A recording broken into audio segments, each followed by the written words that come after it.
HR evangelist. Merit HR is an HR exclusive consulting and direct hire search firm. We help organizations elevate their HR and people practices. Our consulting practice takes many forms. We do what you need. We do fractional work, interim work, and project-based consulting.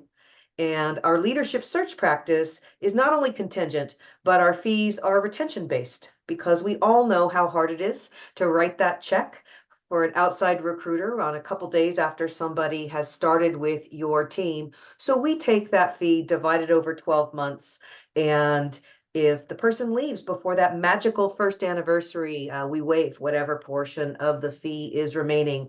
It is budget friendly, client friendly, and very much keeps our interests aligned with yours on a successful placement beyond just that first date of hire. We firmly believe that the only way an organization can be successful is if its people are. And one of our commitments is to help each of you in your own practices keep current. As the architects and designers of effective human systems that deliver our organization's missions and the promises we've made to our clients, all of us must concern ourselves with succession planning. But the world of work has evolved pretty quickly in very recent history. And have our philosophies and our programs kept up with the changes happening in our marketplace? Just like any engagement, when a client has a need, we go find the best resource, the perfect fit. The same is true for this speaker series. When a request for a program on succession planning came in through all of your feedback, please fill out those surveys. We do read them. We immediately thought of Dr. Lynn Ware. Dr. Ware is an industrial organizational psychologist and has practiced for over 25 years in the talent management field.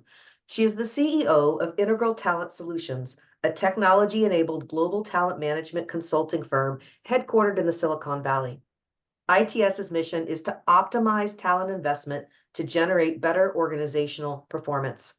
Dr. Ware has been a consultant to over 180 of the Fortune 1000 companies, and I claim the personal pleasure of having known her for more than a decade. Dr. Ware, turning this program and our learning today over to you. Great. Well, thank you, Danica. And I just want to say that I appreciate the opportunity to conduct this webinar for the audience today. I first met Danica during the Northern California Human Resource Association days, and everyone knows her commitment to the HR profession because of her long history. So for NCHRA, I used to conduct workshops, either half-day or day-long workshops on how to put together a succession planning process in your organization. So this particular webinar is a little bit different because it's all about what's new, current trends. So as Danica mentioned, I'm going to go ahead and share what we've learned about what's new. But just to reinforce what Danica said about what we do, we are strategic partners of Merit HR, and we sometimes support the types of efforts that they have around consulting solutions in talent management. And we have those available across the whole employee life cycle. I'm not going to bore you with more marketing, but here are some of the 180 companies that Danica mentioned that we've done work for. If you have questions about any of this, you can contact me after the webinar. So what are we going to do today? Well, we're going to talk about what's going on with succession planning today. I do want to thank all of the participants who did complete the pre-webinar survey, because it told me that up to about 75% of you may not even be doing regular succession planning in your organization, or several of you said your startup organizations who are going to be designing your process moving forward as you get bigger.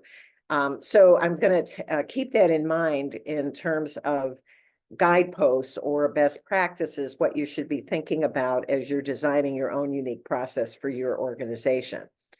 Some of the trends to watch, still some important elements to include, and last but not least, how to measure the contribution and impact your process has. Because I think sometimes we get so caught up in meeting the deadlines, right? We have to do this by this, and the tactics and the actions and all of that. We forget the most important part is demonstrating and showing what the overall contribution is of our efforts to the business plan and meeting the goals of your organization, which is the most important thing and the driver behind why you do succession planning in the first place, right? So that's what we're going to cover. I'm going to go ahead and ask Jess to open up a couple of poll questions for you so that everyone here can see who's on the call with us today.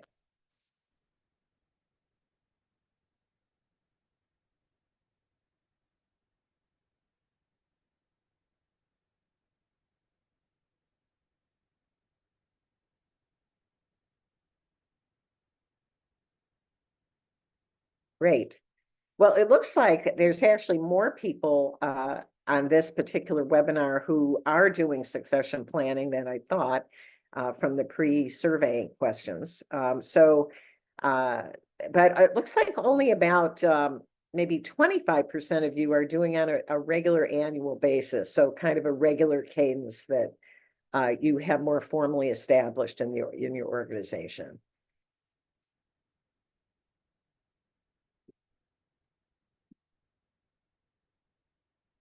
Okay. Jess, we can go ahead to the second poll if you'd like. I don't know if you want to share results of this. I guess we're doing that right now.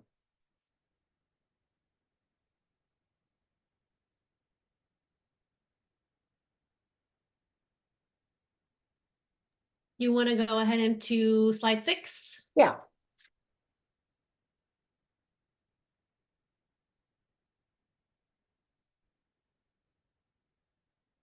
We're looking at why you're participating today.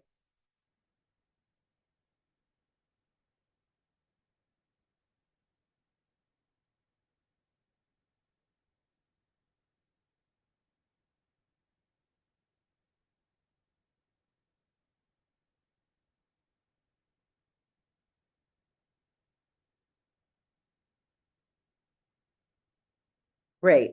Okay.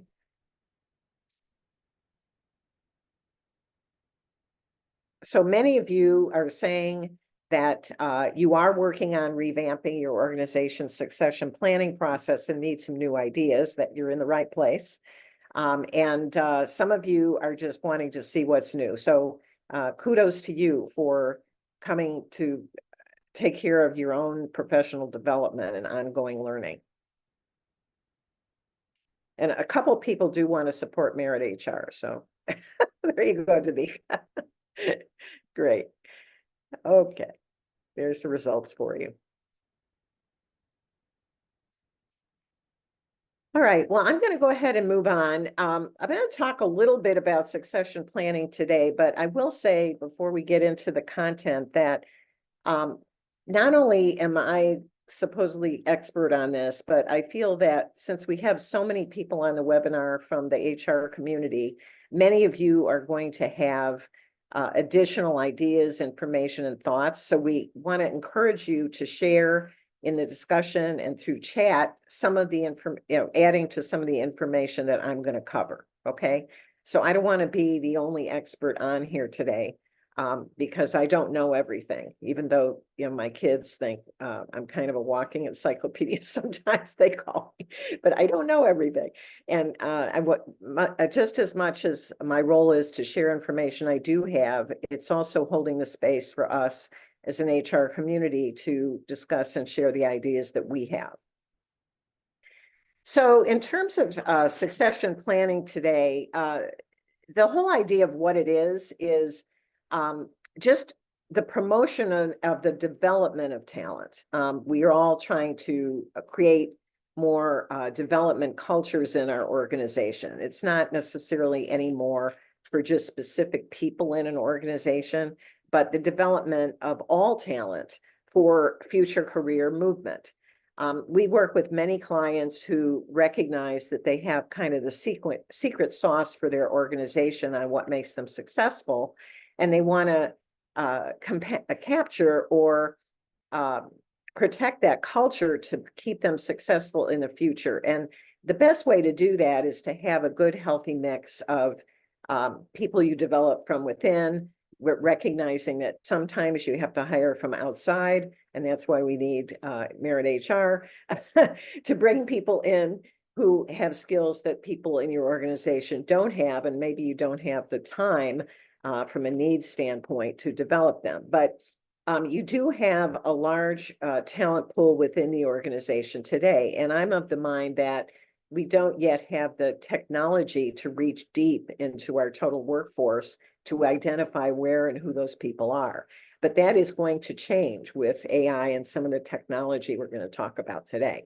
But overall, what we're talking about in terms of succession planning is not for just a unique group of people. It's really for your total workforce to prepare them for future career development opportunities. So it's all about having the right people with the right skills in the right place at the right time.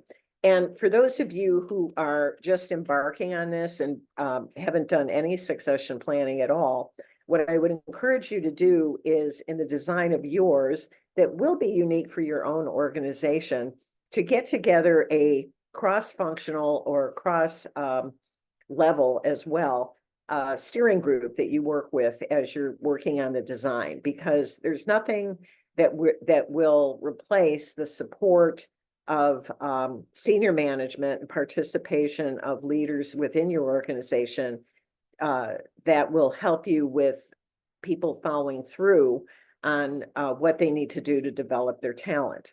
And I know that's a big issue for us, which is more or less management accountability in helping for all this to happen.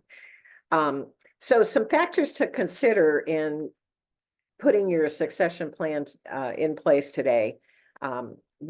Thinking about for this group, what you think your organization needs to be successful in the future in the way of skills and capabilities, how soon you're going to need certain talent to execute your business plan, because it all starts with the business plan and what you're trying to accomplish.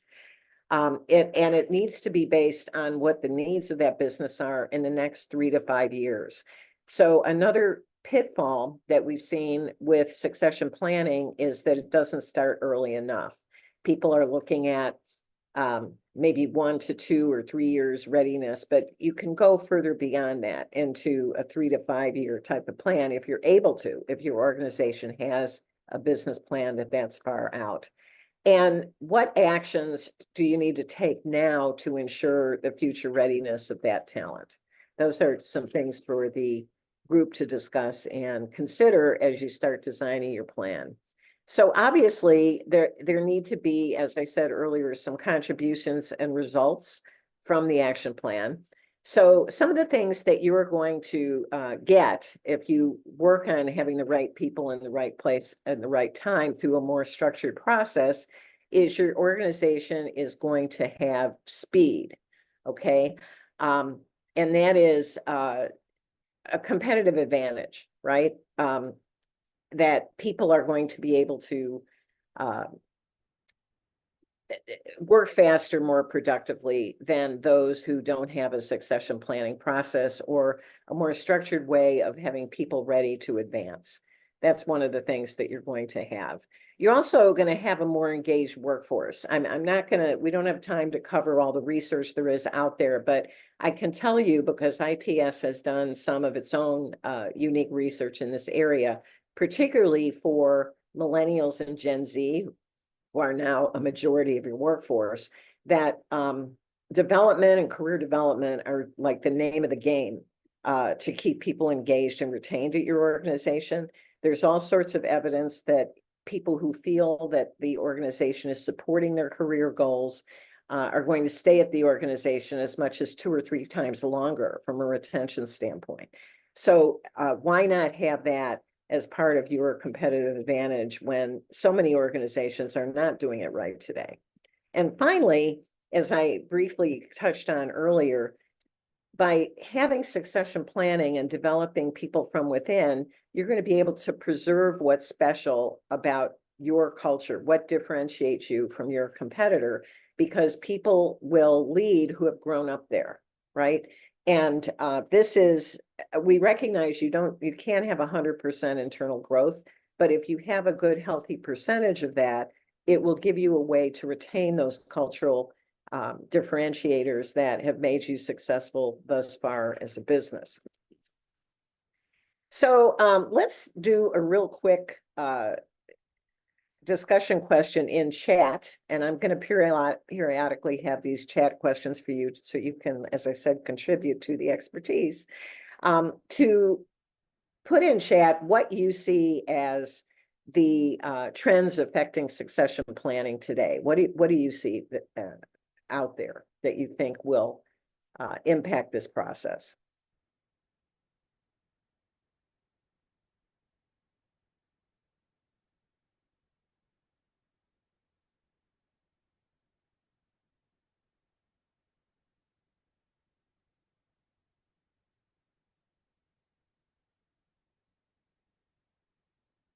Employees leaving, yep, a lot of turnover. Maybe there's a lack of investment in, everybody's trying to look at the bottom line, so a lack of investment, learning and development. Remote, people maybe not bonding as well, or some of the methods we used before are not working with remote and hybrid work. Great. Yeah, you're reading the chat. A lot of great ideas here. Hi, Lisa. We have Lisa Hickey, who was quite involved with NCHRA before. Great. Okay.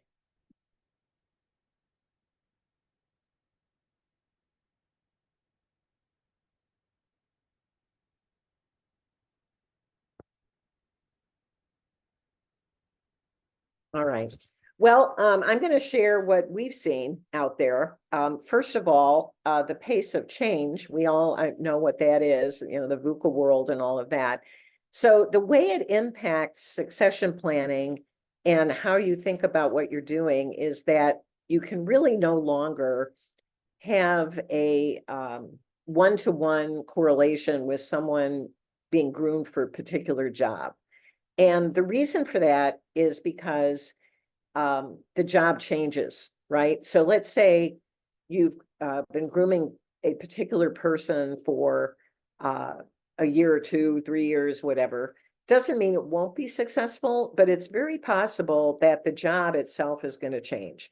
So the implication is that you're going to be moving more towards what I would call a skills or capabilities based talent pool than a one-to-one correlation or even a 2 or 3-to-1 correlation with a particular job role.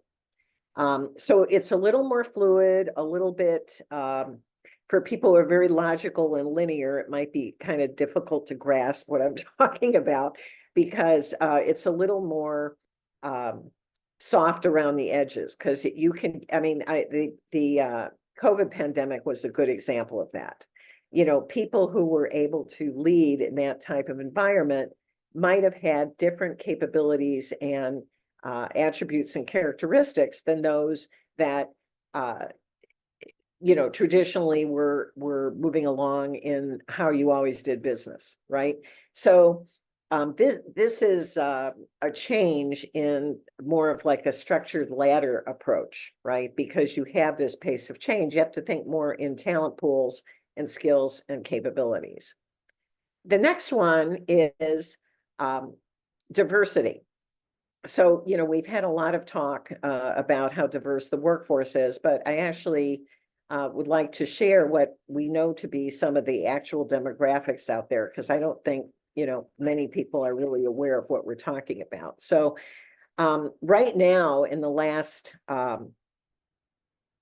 20 plus years, the people who identify themselves as white, non-Hispanic in the US workforce is less than 60% right now. And in fact, the Hispanic group has grown just from a racial standpoint, again, US based, to 20% of our workforce, which is a dramatic increase. Blacks have become, from 1994 compared to 1994, are now 13% more working in the workforce. Asians, 7%. a lot more women. I think everybody here probably knows women are graduating from college at a higher rate than men right now. And that is implicated in many more women in the workforce than there were even a few years ago. 55 plus, talking about age diversity, 25% of people in our workforce right now are 55 plus. So that has some interesting implications for succession planning and how you do it, right? If you think about it. And millennials are now 35% of the workforce. Gen Z is 27%. So even younger early career folks. And globally, millennials are 75% of the workforce. So, you know, we've heard a lot of talk, especially in diverse industries, about how some of the current leaders who may be older need to change how they think about the way in which millennials work. And it also has implications for how they learn that need to be considered in the design of your succession plan. So another one is technology. And we're seeing so much interest right now in AI everywhere.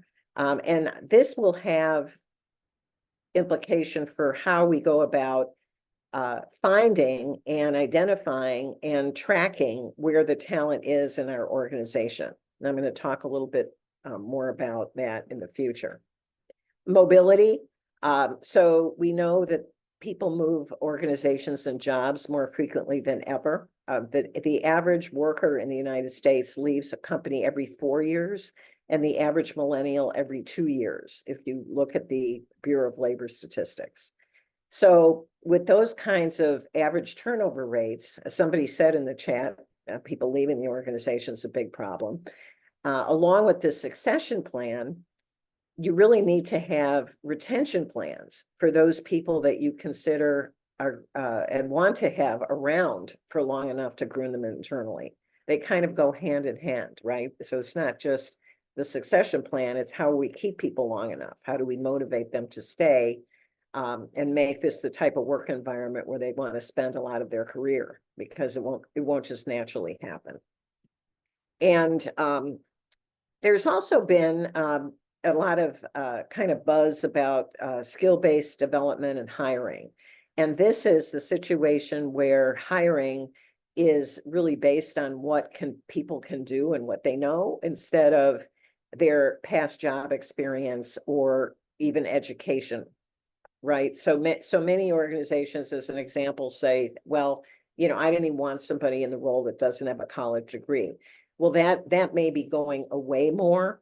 We can't say you don't, you know, put that down as a requirement, but to dig into the diversity and the tap into who's available out there, and who's available in your workforce as potential to develop into key roles, you may want to consider looking at, if we turn this on its head and started to look at what people can do and what they know instead of their education, what would that look like?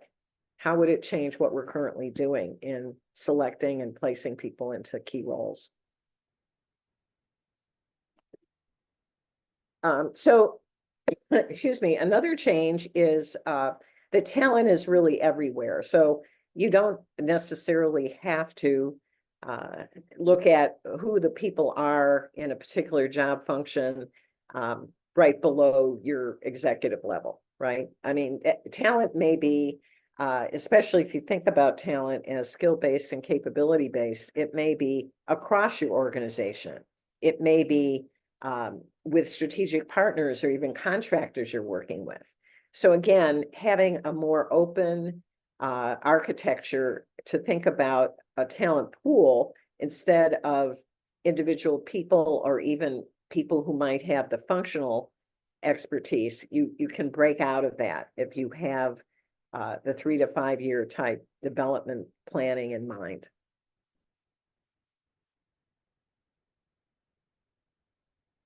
So by having this talent pool mindset and thinking about talent everywhere. In the past, what we used to do is have these kind of one-on-one matching, like I was indicating before, where you think, okay, Bill is going to retire, so now we want to groom Fred or whatever, or groom Susie, right? It's very risky to do, because some of you said people might leave, health issues, all kinds of things come up. So you want to have these talent pools across your organization to pull from. And that helps to hedge your risk that people are going to be available at the right time with the right skills and when you need them.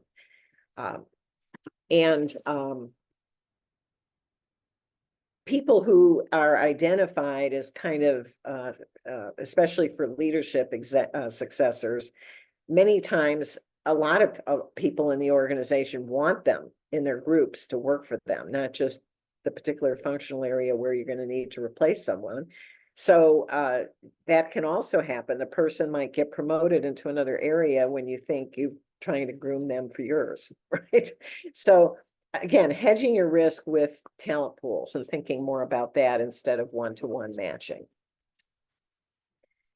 Another factor in terms of then versus now was career ladders. And this is similar to what I just said. You want to break out of career ladders and develop people around capabilities, competencies, and behaviors so that they can be available for possibly multiple roles within the organization. So you may not know in year one exactly what role they're going to go into in year 3 and 5, but there's a pool of people, and it could be across the whole organization that you're going to be pulling from for your growth and to replace people who are going to move for whatever reason. And due to this, you're going to be moving into ways of assessing what skills and capabilities people have that might have been different before. Because if you use the lens of what can the person actually do versus the number of years they've been in the role, seniority, those kinds of things, it really opens up the playing field for many, many people within your organization, which could be more inclusive, right? And open up for more diversity for people who may be in your organization that don't fit a particular past experience and educational background.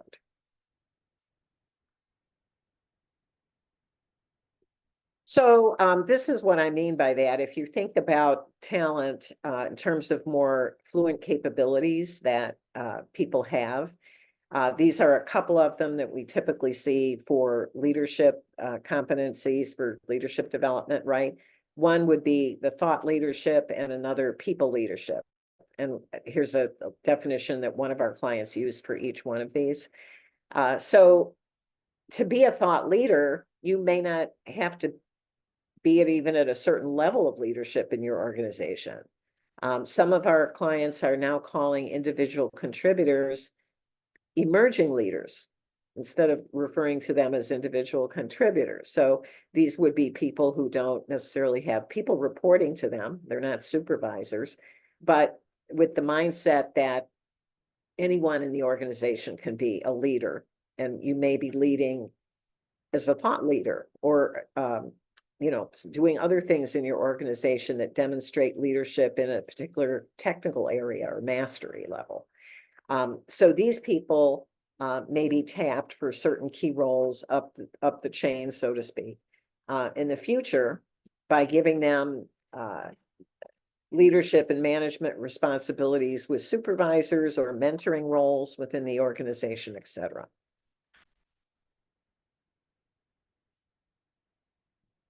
So another factor to consider in defining what kind of capabilities you're going to need for certain key roles in your succession plan is based on what your organizational strategy is for growing.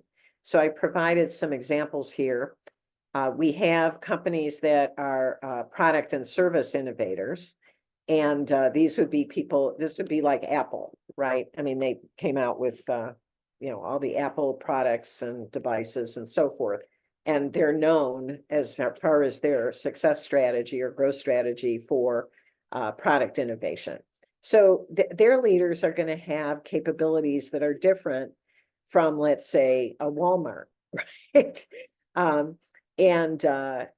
Walmart may have a different strategy for growth than Apple does.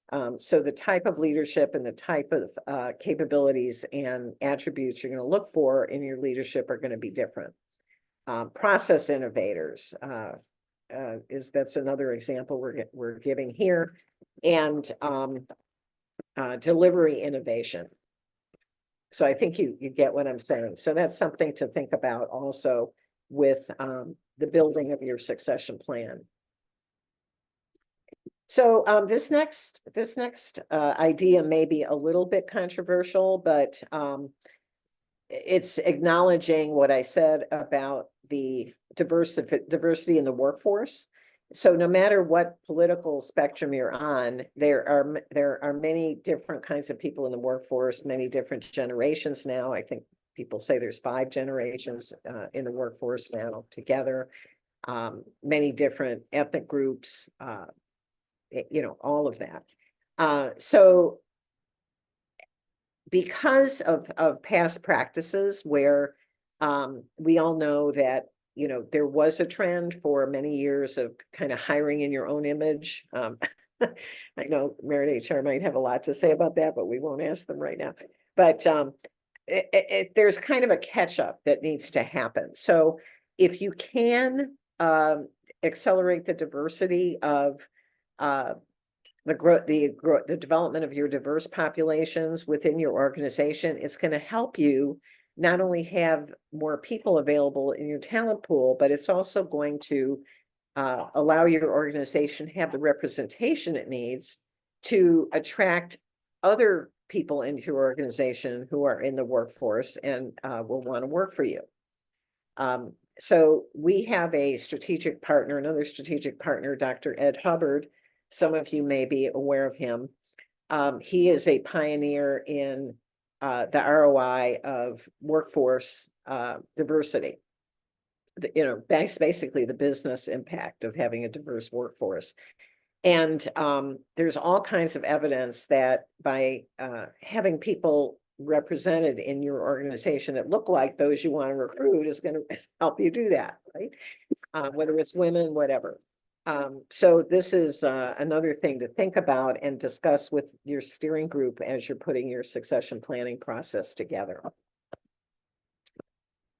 So in terms of the role of AI and technology, let me just ask you, it's not a formal chat question, but if you want to put in chat, that'd be okay.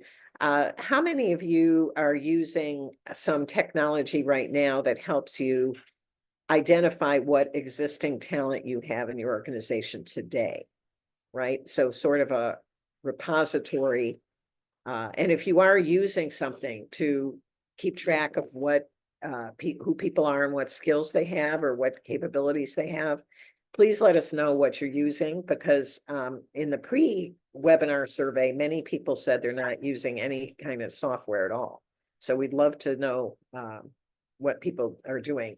Okay, thank you, Heather. So they're using, Heather is using a Workday Talent Management and Career Skills Builder from Degreed. Great, great.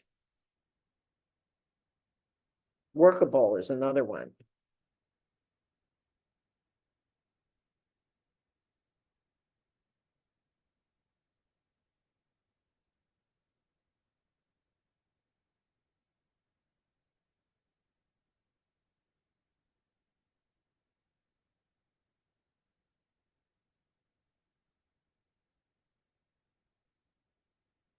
Yeah, I've heard, I don't know if there's anyone from Workday here, but I have heard that Workday, kind of in the grapevine, is working on a module that is going to be out there as part of their suite, which is going to have a way for you to identify what capabilities people have throughout the organization, not just, as I said, within a particular function. So If anybody knows about that, please comment in the chat.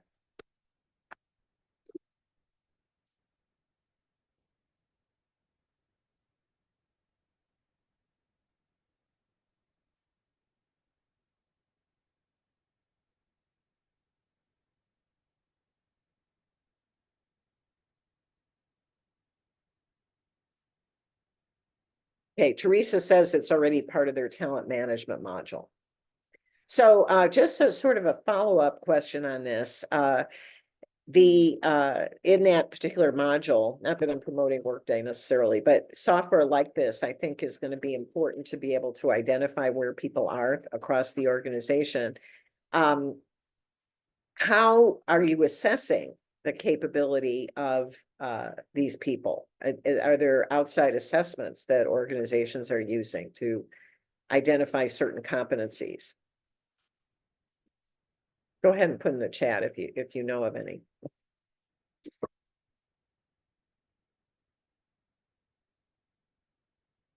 Corn Ferry, thank you, Heather.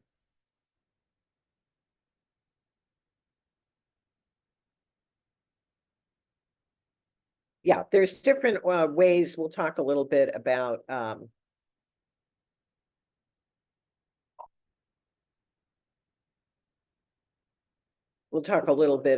assessments in just a minute, but I wanted to see if anyone in the group had some things to add.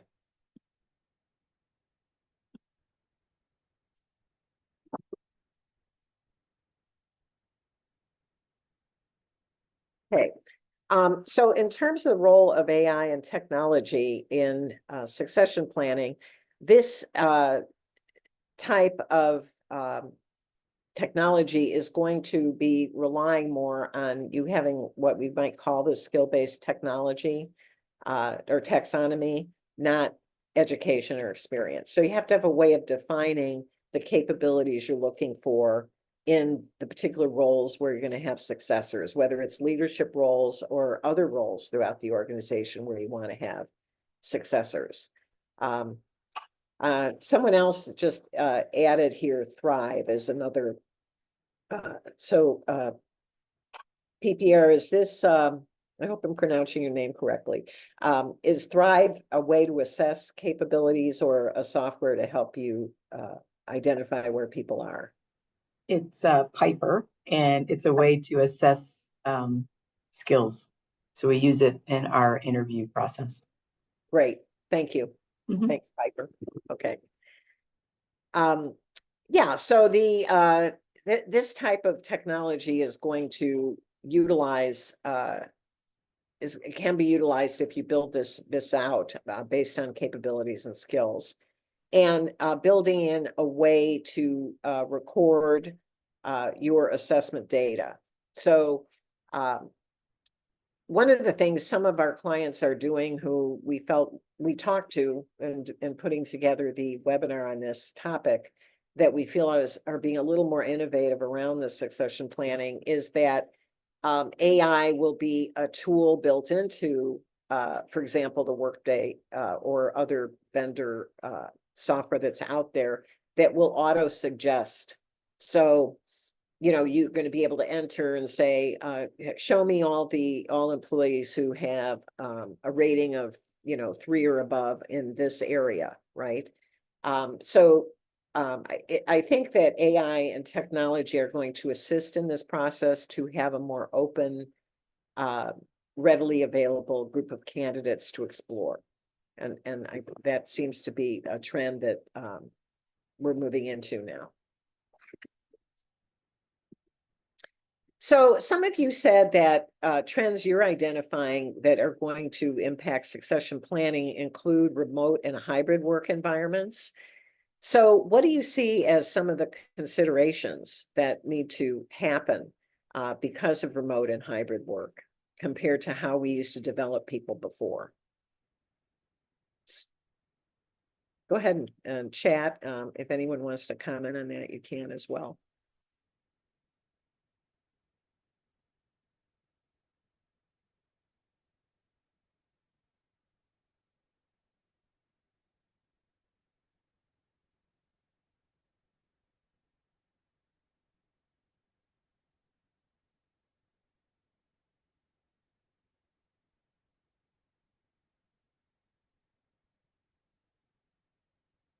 Yeah, Julia is making a great point. She's saying that they're seeing in her organization a little bit of bias for some people who were in the office before, like people may feel like they know them better. And that is definitely one of the concerns that, it's kind of like if you're out of sight, out of mind, if you're remote. So, figuring out ways also for the remote people to take some responsibility for staying visible. It's kind of a joint effort that the manager and the employee both have to kind of over communicate and overcompensate for the fact that they don't see the person every single day side by side, right? Because it can be this out of sight, out of mind thing, and people who come in the office more frequently get preferential treatment around development and promotion. So that's definitely something to combat around.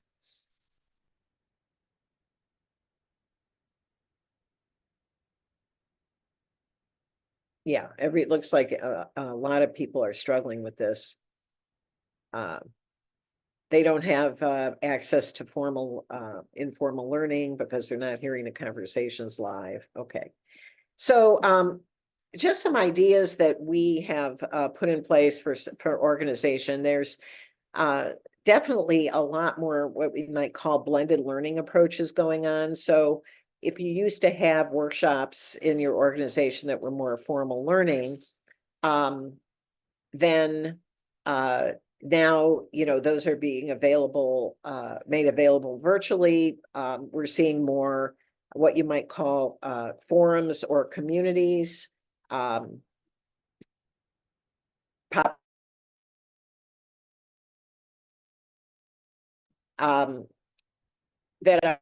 are more designed for listening and just more of a consciousness that we need to plan for remote and hybrid development in different ways than we did before, because it's here to stay. Obviously, it's not going anywhere, even though there's a trend now for companies to bring people back in the office a little bit more.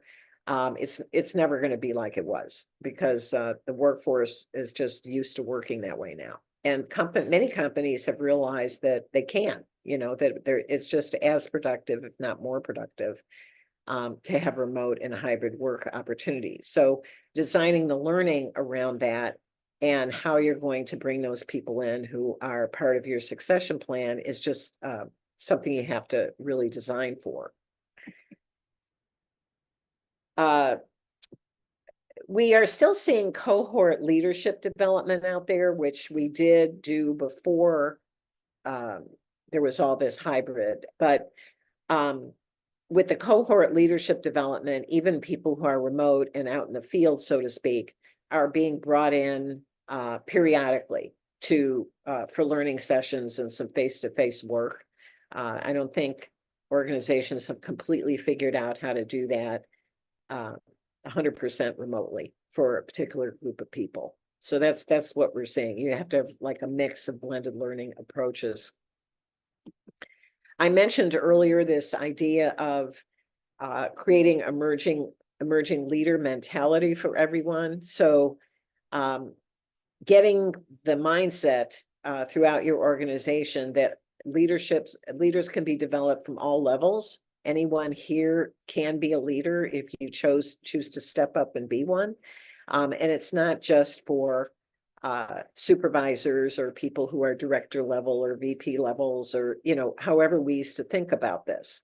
So, I periodically see, and this may be more one-off, but I periodically see people out there who, like on LinkedIn or some social media, Facebook, whatever it is, that have graduated from college by the time they're 18, or, some math whiz who's, a full tenured professor by the time they're 30 at Yale or whatever it is. And these are exceptional people, but I think about them because it really takes down the barriers of who might be able to do the job best for a particular person we're trying to find, and break down the idea of you have to be a certain age have a certain degree, you know, those kinds of things. And if you're thinking about it from the standpoint of what can people do? How have they performed? What contributions have they made? Instead of the more traditional types of qualifications. And as we've already talked about, making a conscious effort to prevent this out of sight, out of mind idea. And I think what this takes on is some accountability from both the individual and the manager of that person, that there's going to be more intentional development discussions, more intentional development assignments. If you have to get into this idea that, you know, every quarter, you know, there's usually a progress review towards goals, and maybe you're going to include the development plan in that discussion as well on a quarterly basis instead of an annual basis, right? To just have more frequent conversations and focus on the development of the person versus just the tasks that are getting done. So I'd like to hear from anyone else on things your organization is doing to take into account the remote or hybrid people out there. What are you doing to make sure they're getting developed and stay visible on the plan?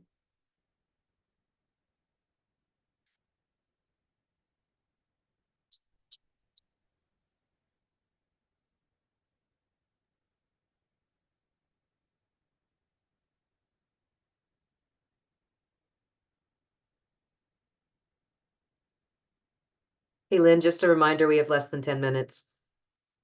Okay, thank you.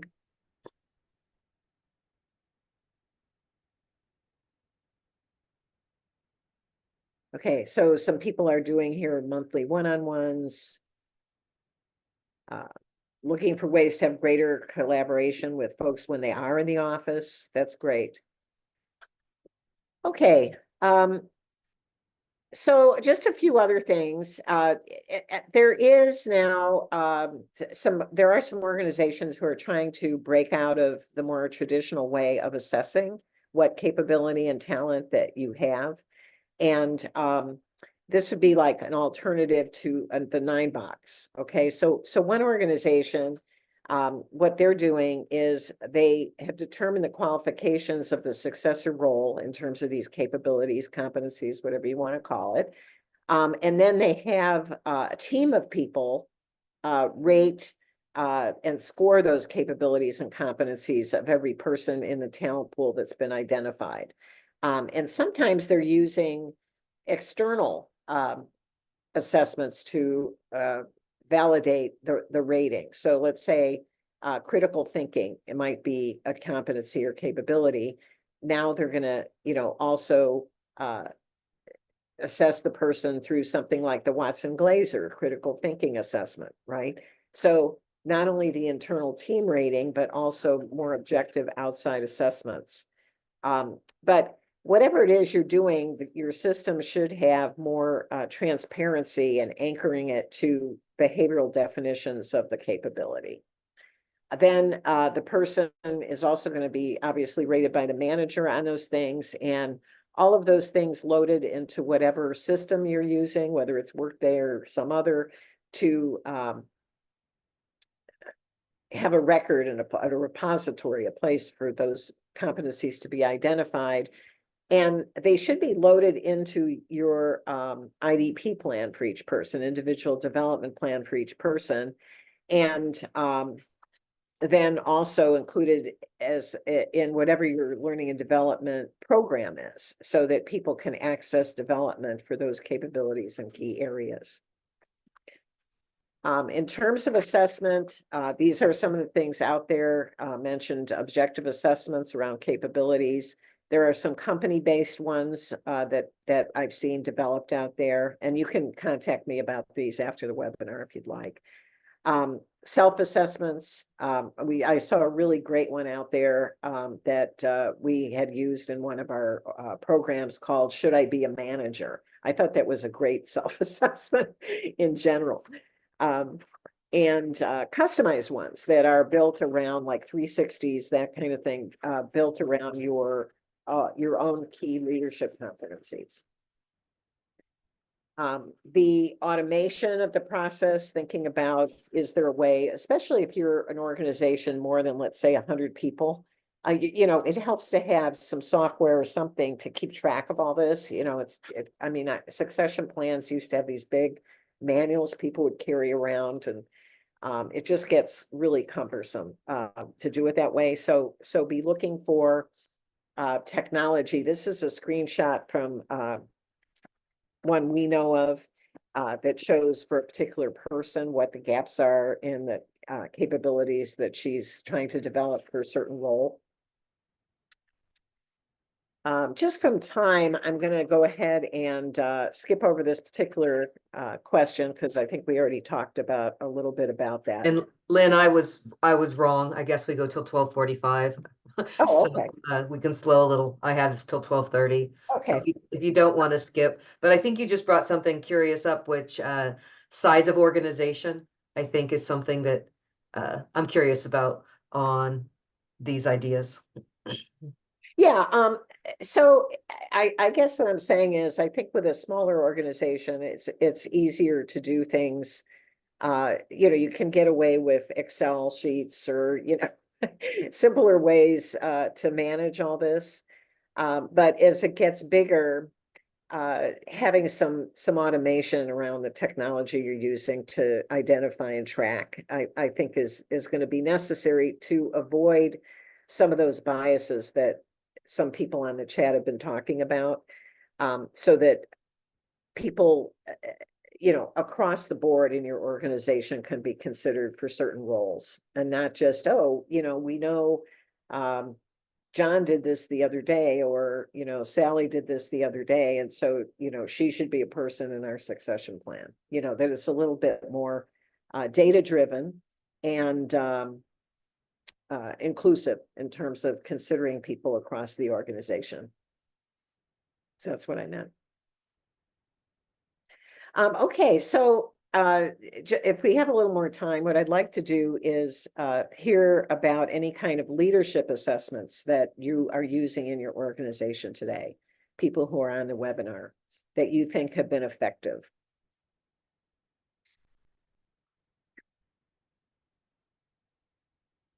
Let's see what you got.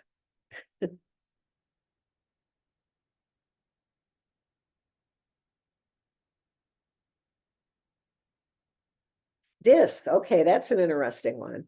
So our organization does DISC. So you have to be a little careful with DISC because DISC is not validated for hiring.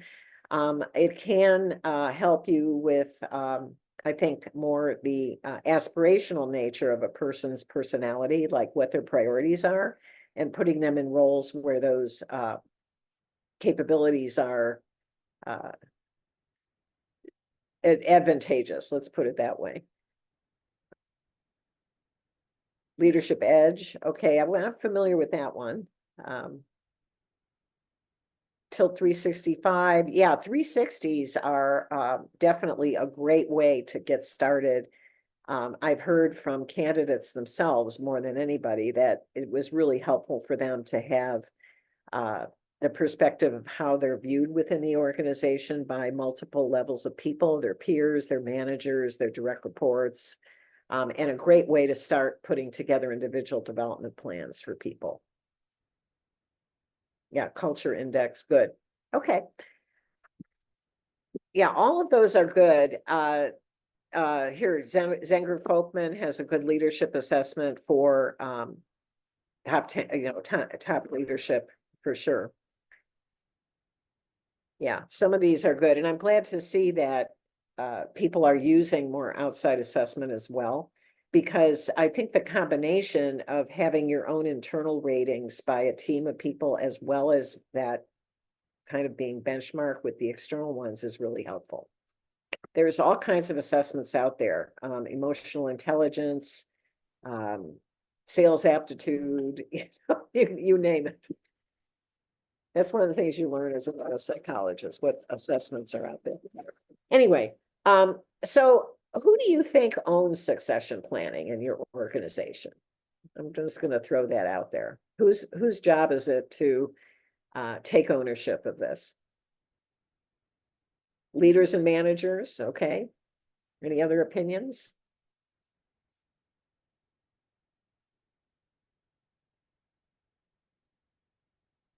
Employees and their manager, HR, okay. Yeah, it's really, in our opinion, everyone, and I'm gonna, talk about that for just a minute. So, our company does a lot of work with, implementing career development systems in these organizations we've talked about. And I think we would all agree that at this point, the employee owns their career, right? The employee is really the one who's in charge of developing themselves. They need to take ownership of it. However, the manager is the person that can either, you know, help them flourish and facilitate that growth, or, you know, put a kibosh on it if they want to, right? They don't give them time for development. They don't give them assignments where they can develop themselves and things like that. So the manager has a really key role, and HR needs to provide the structure and the resources for all of this to happen. So, you know, the process, the technology, you know, kind of holding the whole process so that it's working and becomes a regular part of how you do business. But without the managers and the employees doing their part, it's not going to happen. I mean, I can remember way back, we used to do a lot of work in employee retention. We still do, but when we were getting started with that, I once had an HR manager say to me, you know, of all the exit interviews I ever did, no one told me they left because of HR. You know, so so it's a little bit like that, like succession planning. If succession planning is not happening, it's not HR's fault, right? You know, because it's really everyone's job to put succession planning and that development mindset in place throughout the organization. So someone that filled out the pre-hire questionnaire that was sent out said that they were struggling with management accountability for succession planning. And I do want to just comment that I think there's nothing that can replace your senior management support of employee development. So whatever you need to do in HR to get, you know, whether you're an evangelist or, you know, showing them data or, you know, getting people they respect to tell them, you know, that they won't have a thriving organization with the kind of speed and competitive differentiation we talked about earlier at the webinar today without this ongoing succession plan development mindset for everyone in the organization. That's really where it is today. So to get started with building your process, it is a step-by-step process. And as I mentioned, I think the best way to go about designing it for people who are getting started, or even for those that are already doing it and you want to refresh your process, get a steering group together that is multi, you know, functional, different levels in the organization, and start by talking about what is going to be, you know, for our organization, kind of our ratio that we're aiming at, you know, for buying talent, you know, what do we feel we have to do to recruit externally, and what percentage of people are we going to build ourselves internally, you know, and that could be for a variety of reasons. On the building talent, you know, it may be people within the organization who've already demonstrated results that the organization needs. It could be people with certain competencies and knowledge that are irreplaceable because they're proprietary to your organization. You can't find people on the street that know how to do X, you know, whether it's the formula for Hershey's chocolate or whatever. That's what I mean. And then making a decision about that based on the capabilities in your current talent pool, the timing, your organization, when you need people by when, and market availability. So if there are a lot of people available in the market that have certain skills, you may want to hire externally for those versus build if they're not proprietary. But if they're hard to find people, you may want to look at how can we build these people internally. We're working with a construction firm right now, and they are realizing that the biggest enabler that they need for succession is project managers. So they're actually turning down work right now because they don't have enough people to do the work in the way that they want the work done that maintains the company reputation.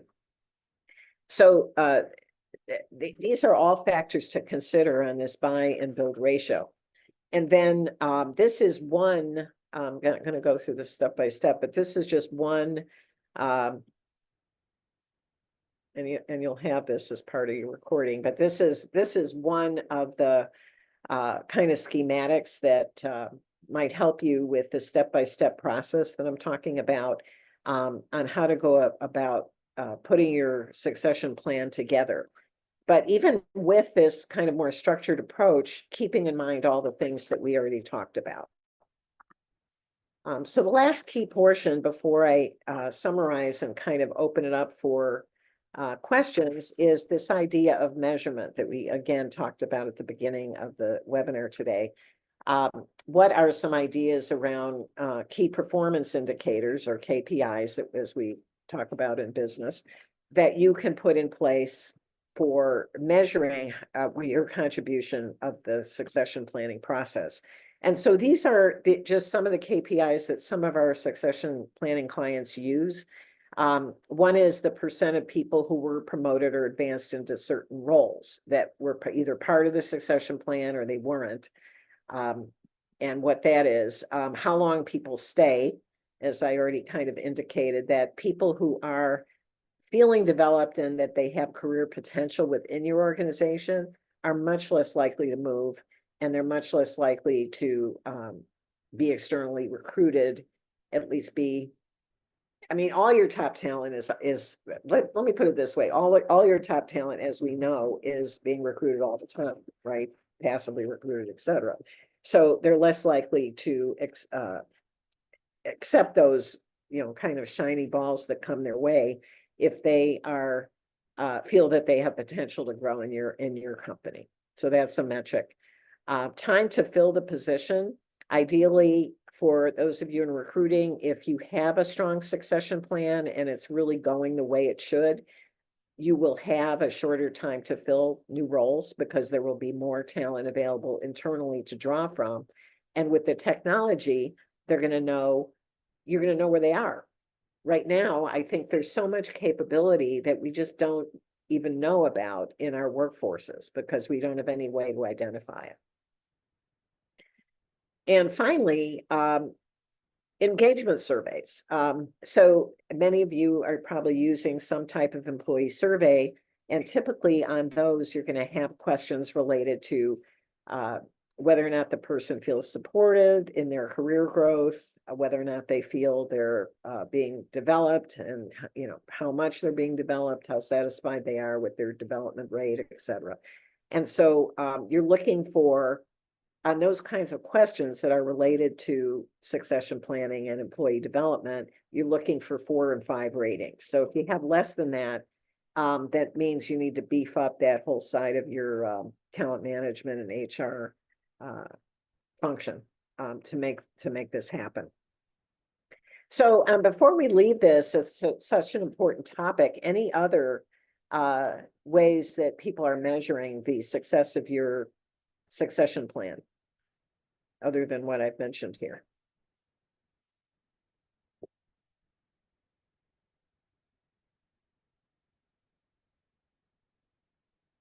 Okay. Well, if you think of them, just throw them up here. Okay. So just in summary of the webinar today, I think that there are a lot of trends in the workforce. Just to summarize some of the major ones we're seeing, the mobility, diversity, pace of change, technology, All of these things need to be considered, remote and hybrid work arrangements in building out your succession plan. And I hope that by becoming aware of all of these factors that are out there, that we will look at the more quote unquote traditional methods of doing succession planning that are out there and figure out how we're going to innovate, how in our organization we're going to quote unquote modernize what it is that we're doing, because there's definitely a need for that, especially with the millennial and Gen Z people out there who are your future leaders. Those are the people you're going to be tapping into, if you haven't already, to groom them for more executive roles. And they do things very differently. Use of technology and all of that is very different for them than someone who's myself. I'm a boomer, right? So very different. And so all these are things that need to be considered in the design for your succession planning process today. So at this point, Jess, I'd like to open it up for any Q&A that the audience might have for things I haven't covered. Great. If anyone has any questions, feel free to pop yourself off of mute. Or if you feel more comfortable, pop it in the chat.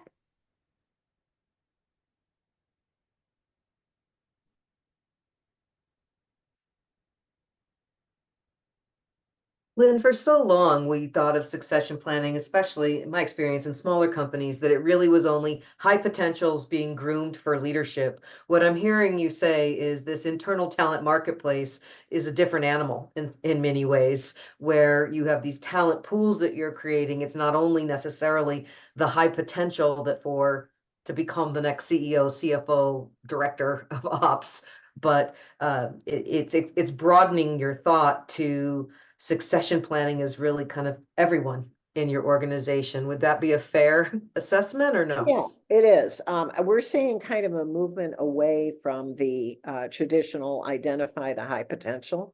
It doesn't mean that, well, first of all, just the language that's being used, because everyone has potential, right? I mean, that's, thinking about it that way. And if we break out of the way of thinking about it's only for executives, or it's only for people with certain type of tenure in our organization, and start thinking about it more from the standpoint of what can the person do, what kind of skills do they have, what kind of capabilities do they have, you're going to have a much bigger talent pool as well as more inclusive talent pool, right? Because of all the things we talked about in terms of representation and catch up with certain audiences. So it's a point of view. I recognize it's a point of view, but this is what we're seeing in terms of what's out there and how organizations are trying to accommodate for who's in the workforce today, and who are the people they have to choose from who are going to get the job done. So I, for one, applaud our move to more skills-based versus degree and tenure and job title-based selection processes. It's held a lot of people back who were very capable by having such a narrow point of view. And we certainly advocate for that amongst the searches we do, but also when I was internal, this was a big discussion. I used to say to jobs that would go unfilled for 4, 5, 6 months because the skill set, no, we were the only ones who had that title. What were the odds we were going to find it? So I used to say, did somebody did you spring from the womb knowing how to do this? Somebody trained you to do this at some point. And it is, I think, a real mindset shift that is welcome and will lead to thriving organizations. no, thank you, Danica, for pointing that out. And you're right, as a search firm, I'm sure you can be frustrated sometimes because the person has shown evidence that they can do the job or a potential to do the job, but they might not have gone to the right school or have the right degree and so forth. Very much so. Yeah. I'm not seeing any other questions come through despite your invitation to the audience to do so. And we have shared your information Dr. Ware, so I think things may come through. ITS is a phenomenal consulting firm that has been a market leader in this space for a long time. So you can follow Lynn. She does a lot of training, her organization.